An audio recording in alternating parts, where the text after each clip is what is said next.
तो सांग मैंने आज बंधर गोटे बड़ माछ आसी एवं माछ को काटी दिया परिष्कार की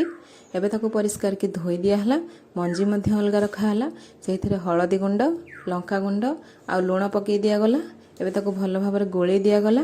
एवं मंजीरे टिके लुण टिके हलदी गुंड टिके लंका गुंड पकई दिया ताको रखाला एवं कढ़ई बसाला कढ़ई तेल दिया तेल गरम होला ताको माछ को दिया से एवं माछ भजा आमर रेडी एवं मंजी भाजवा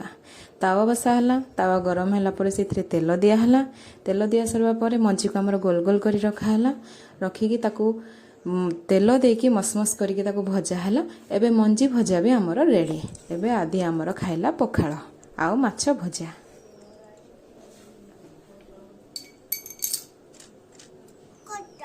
नहीं कंटा नहीं पके दे